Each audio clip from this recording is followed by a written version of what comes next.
Eu quero saber quem de vocês tem dificuldade na hora de criar o projeto de texto da redação.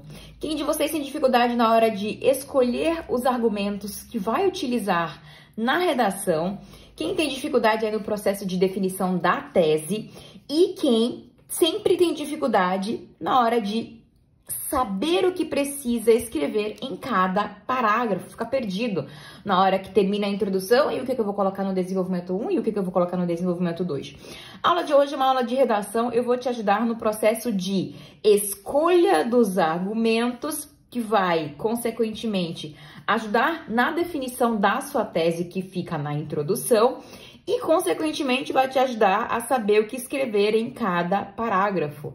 É basicamente uma aula sobre o processo de criação de texto, só que mais simplificado. Vamos lá? Para ajudar vocês nesse processo, eu escolhi o tema da redação do Enem de 2020, o tema principal, que foi o estigma associado às doenças mentais na sociedade brasileira. Quando a gente faz a leitura do tema, vocês sabem que é interessante a gente primeiro identificar o assunto, e aqui a gente sabe que o assunto foi doenças mentais, e também entender qual é o direcionamento temático. Nós estávamos falando ali de estigma. Como era um termo difícil, e a gente sabe que o Enem, a banca do Enem, costuma trabalhar problemas, a gente poderia simplesmente transformar o termo estigma em problema. Então, quais são os problemas relacionados às doenças mentais na sociedade brasileira? Isso já ajudaria o teu processo de escolha das questões. E para que a gente escolha os nossos argumentos devidamente e alinhados com o tema que está sendo discutido, a gente vai fazer perguntas. A forma mais simples da gente saber quais argumentos escolher para criar nossa tese é a gente fazer perguntas, transformar o tema numa pergunta. E para isso, lógico, a gente vai utilizar pronomes interrogativos, né? Então, qual é o estigma associado às doenças mentais na sociedade brasileira? Dependendo do tema, outro pronome interrogativo pode funcionar melhor. Então, a gente vai ter ali quem. A gente também vai ter ali o como, né? Dependendo da temática, pode ser como ou de que forma. Então, de que forma? Tudo vai depender do tema que vai estar sendo discutido, tá? Tecnicamente, a gente dá para perceber que o melhor para a temática atual é qual. Então, qual o estigma associado às doenças mentais na sociedade brasileira? Quando a gente transforma o tema numa pergunta, as nossas respostas automaticamente serão os nossos argumentos, poderão ser transformados em argumentos. E quando a gente está falando de doença mental, a gente pode pensar sim em, vamos lá, a gente pode pensar em preconceito, certo? Preconceito é um estigma associado às doenças mentais. Preconceito em relação ao mercado de trabalho, preconceito em relação à sociedade, preconceito na própria família. Então, a gente tem ali, na verdade, preconceito e a gente pode estar falando aí de família, da sociedade de uma forma geral e o mercado, certo? Vai além disso. Você pode citar os 3 no parágrafo, por exemplo, ou escolher um especificamente, certo? A gente também pode falar sobre a falta de entendimento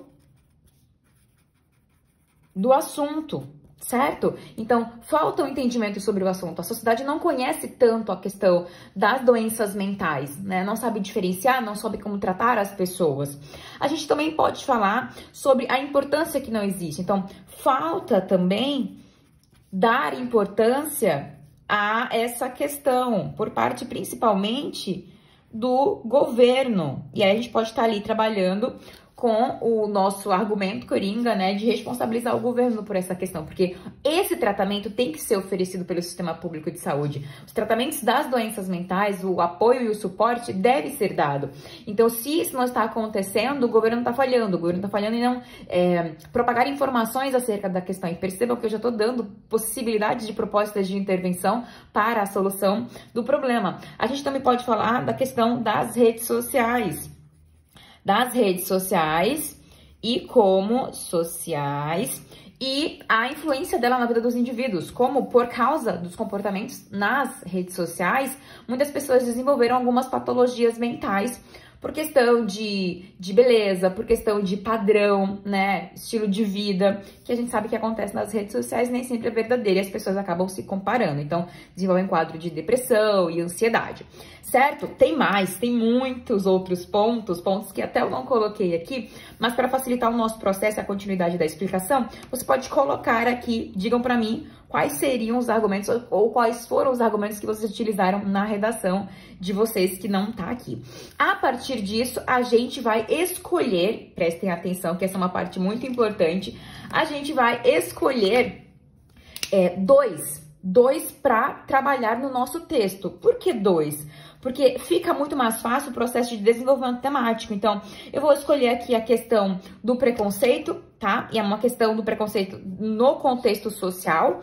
E eu posso falar também da falta de entendimento. Então, a falta de informação também por parte da sociedade. Então, o preconceito que existe na sociedade e a falta de entendimento. Essa falta de informação que leva aí a um comportamento bastante negligente e irresponsável por parte da população, da família, da sociedade no geral. Certo? A partir disso, eu defino quem vai estar no meu D1 e quem vai estar no meu D2. Preconceito é o meu argumento 1 e falta de entendimento do assunto é o meu argumento número 2. Então, a partir do momento que eu escolhi os meus 2 argumentos, eu tô definindo a minha tese, certo? Eu tô dizendo que eu vou falar sobre o preconceito e sobre a falta de entendimento. Quando o corretor lê a minha introdução e vê que a minha tese enumera claramente quais são os pontos que eu vou abordar, já fica claro ali o meu projeto de texto. Então, quando eu escolho os argumentos, tecnicamente, eu defino a minha tese e eu já sei o que eu vou escrever em cada parágrafo, ó, desenvolvimento 1, preconceito, desenvolvimento 2, falta de entendimento, meu projeto de texto, ele nasceu, certo? Agora eu vou colocar esses 2 pontos, né, essas 2 respostas da minha pergunta, não esquece que esse é o grande segredo dessa aula. As respostas dessas perguntas vão parar na minha tese. E aí eu pergunto para vocês, vocês têm um modelo de tese pré-elaborado? Muitos de vocês já trabalham com 1 ou 2 modelos de tese para trazer o problema, né, ou a questão para a redação de vocês. Eu vou trazer aqui 2 exemplos para vocês verem isso na prática. Olha só, aqui é um modelo de tese 1, certo? E aqui é um modelo de tese 2. Tá dando para ver aí? Tá, olha só. É necessário, assim, discutir, olha só, o preconceito e discutir a desinformação populacional, que é a falta de informação, como os principais estigmas, olha a palavra-chave temática, relacionado às doenças mentais no Brasil. Então, na hora de criação da minha tese, se eu já não tiver falado as palavras-chave na minha introdução, lá no processo de contextualização ou apresentação, ela aparece aqui na minha tese. Se eu já tiver citado, eu simplesmente posso tirar essa parte aqui das palavras-chave temáticas, porque eu já falei, tá? Não é pra tirar porque não é importante, não. E aqui no meu modelo 2, eu não sei se vocês também utilizam esse modelo aqui, nesse sentido, aqui a gente tá aqui com os conectivos, tá? Que ajudam a apresentar a tese, a fim de mitigar é acabar. Os estigmas associados às doenças mentais no Brasil, então, ó, estigma associado às doenças mentais, palavras-chave temáticas. É importante analisar o preconceito e a desinformação populacional, o que eu vou abordar no meu D1 e o que eu vou abordar no meu D2. Percebem que a partir disso o corretor vai bater o olho na sua tese e vai dizer, beleza, eu entendi que ela vai falar de preconceito, entendi que vai falar de desinformação populacional. Essa é a forma mais fácil da gente estar no processo de definição da escolha dos argumentos, que consequentemente a tese, que consequentemente faz a gente saber o que colocar em cada parágrafo. Percebem a facilidade que isso traz para o nosso desenvolvimento textual? Se você gostou desse conteúdo, segue o canal Inteligente para acompanhar os próximos.